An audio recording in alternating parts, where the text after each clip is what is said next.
आकाशवाणी लखनऊ से प्रस्तुत हैं प्रादेशिक समाचार।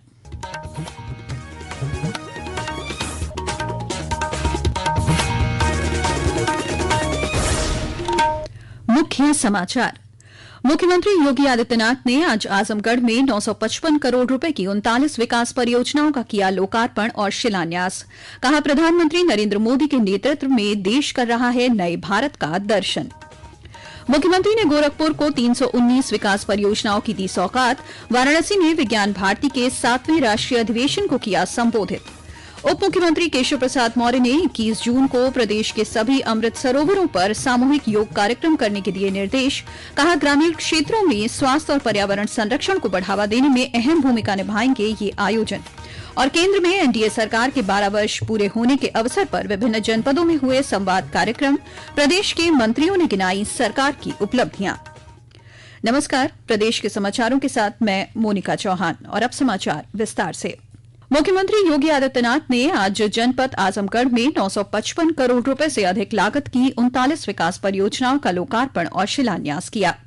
इस अवसर पर मुख्यमंत्री ने अपील की कि नए भारत के साथ नए उत्तर प्रदेश को भी आगे बढ़ना होगा। दुनिया त्रस्त है, लेकिन नए भारत ने वैश्विक संकट में भी ऊर्जा संकट से देश को बचाया है। कार्यक्रम को संबोधित करते हुए उन्होंने कहा कि आज भारत नए भारत के रूप में दुनिया के अंदर अपना लोहा मनवा रहा है। प्रधानमंत्री नरेंद्र मोदी के नेतृत्व में हमारी पीढ़ी नए भारत का दर्शन कर रही है। आज हमारा देश भारत एक नए भारत के रूप में दुनिया के अंदर अपना लोहा मना रहा है। 2014 के पहले का भारत कैसा भारत था, आप में से हर व्यक्ति जानता है। वह भारत जो अपनी पहचान के लिए तब मोहताज था, लेकिन आज मैं कह सकता हूं नए भारत में प्रधानमंत्री मोदी जी के नेतृत्व में आज एक नए भारत का दर्शन हमारी पीढ़ी देख रही है। हम सब गौरवशाली हैं, एक नए भारत का दर्शन हम कर रहे हैं। मुख्यमंत्री योगी आदित्यनाथ ने आज गोरखपुर में 295 करोड़ रुपए से अधिक लागत की 319 विकास परियोजनाओं का लोकार्पण और शिलान्यास किया। उन्होंने विभिन्न योजनाओं के लाभार्थियों को प्रमाण पत्र वितरित किए। कार्यक्रम को संबोधित करते हुए मुख्यमंत्री ने कहा कि प्रधानमंत्री मोदी के नेतृत्व में यही नया भारत है जो गरीबों का कल्याण करता है और सुरक्षा का बेहतर माहौल भी देता है। उन्होंने एक क्षेत्र में बनी सड़क परियोजनाओं की प्रगति को लेकर कहा कि कनेक्टिविटी जितनी फास्ट होगी, प्रगति उतनी तेज गति से आगे बढ़ेगी। मेरा मानना है कनेक्टिविटी जितनी फास्ट होगी, प्रगति उतनी तेज गति से आगे बढ़ेगी। और प्रगति होगी, नौजवान को बाहर पलायन नहीं करना पड़ेगा, अपने क्षेत्र में काम मिलेगा, वहीं पे नौकरी मिलेगी, वहीं रोजगार मिलेगा। और यही तो ये डबल इंजन सरकार के कार्यों की पूरे देश के अंदर एक नई पहचान है। कार्यक्रम में केंद्रीय राज्य मंत्री कमलेश पासवान भी उपस्थित थे। मुख्यमंत्री योगी आदित्यनाथ आज वाराणसी में काशी हिंदू विश्वविद्यालय में आयोजित विज्ञान भारती के 7वें राष्ट्रीय अधिवेशन के उद्घाटन समारोह में बतौर मुख्य अतिथि शामिल हुए। 2 दिवसीय अधिवेशन के उद्घाटन अवसर पर मुख्यमंत्री ने विज्ञान, कृषि, एमएसएमई, पर्यावरण संरक्षण और भारतीय ज्ञान परंपरा पर विस्तार से अपने विचार रखे।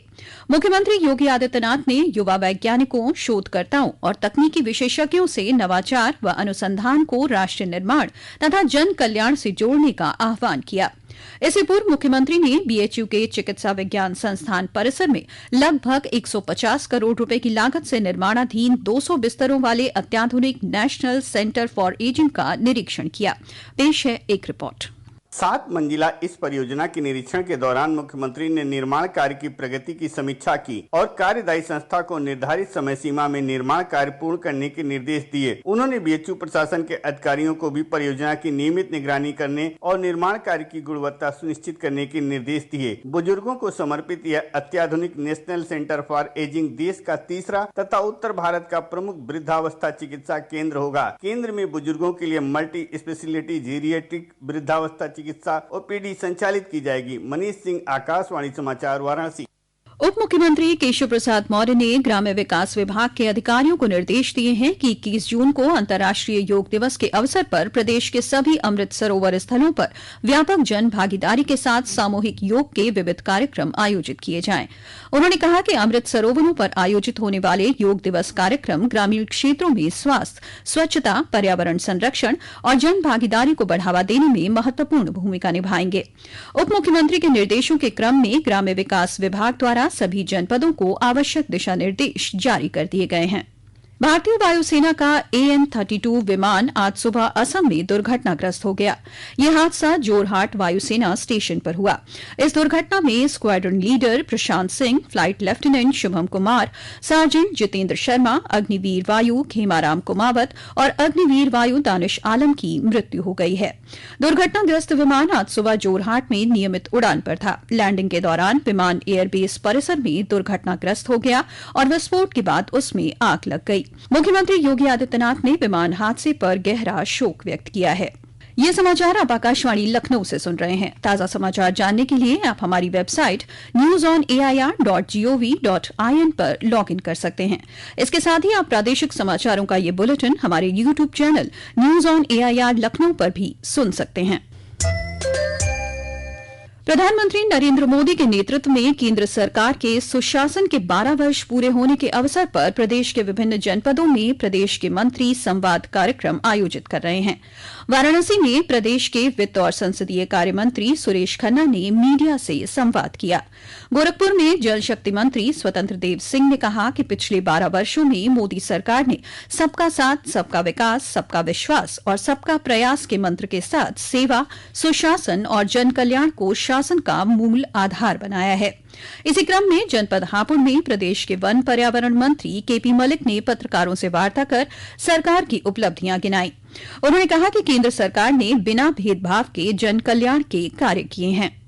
आयुष्मान कार्ड की व्यवस्था, रोटी, कपड़ा, मकान, इनकी आम आदमी को जरूरत होती है। उस सारी व्यवस्था भारत सरकार उत्तर प्रदेश ने की है और पक्षपात के तहत नहीं, निष्पक्षता के साथ ही है। सबका साथ, सबका विकास, सबका विश्वास के सिद्धांत पर काम करने का काम किया।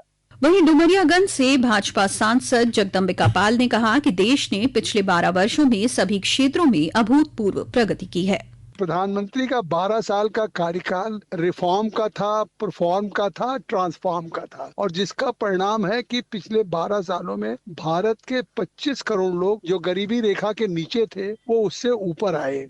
प्रधानमंत्री नरेंद्र मोदी के नेतृत्व में सबका साथ, सबका विकास, सबका विश्वास और सबका प्रयास सिद्धांत के अंतर्गत पिछले 12 वर्ष में उल्लेखनीय बदलाव हुए हैं।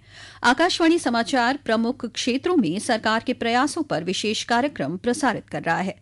आज हम देश की सांस्कृतिक विरासत को मजबूत करने की दिशा में किए गए प्रयासों की चर्चा करेंगे।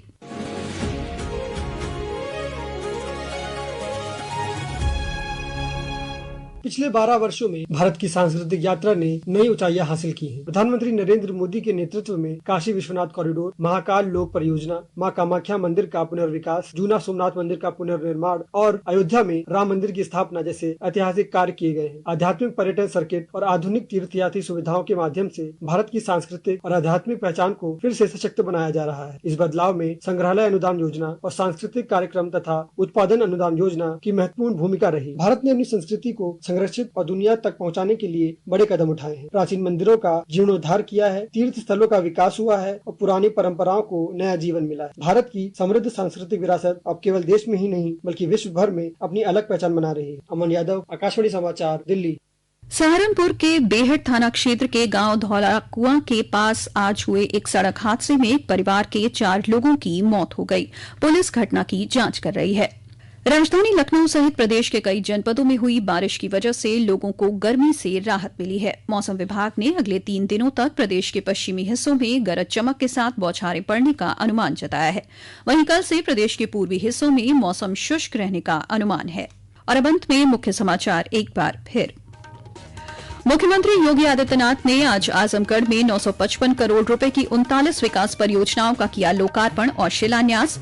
कहा, प्रधानमंत्री नरेंद्र मोदी के नेतृत्व में देश कर रहा है नए भारत का दर्शन।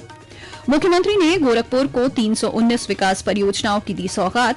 वाराणसी में विज्ञान भारती के 7वें राष्ट्रीय अधिवेशन को किया संबोधित। उप मुख्यमंत्री केशव प्रसाद मौर्य ने 21 जून को प्रदेश के सभी अमृत सरोवरों पर सामूहिक योग कार्यक्रम करने के दिए निर्देश। कहा, ग्रामीण क्षेत्रों में स्वास्थ्य और पर्यावरण संरक्षण को बढ़ावा देने में अहम भूमिका निभाएंगे ये आयोजन। और केंद्र में एनडीए सरकार के 12 वर्ष पूरे होने के अवसर पर विभिन्न जनपदों में हुए संवाद कार्यक्रम। प्रदेश के मंत्रियों ने गिनाई सरकार की उपलब्धियां।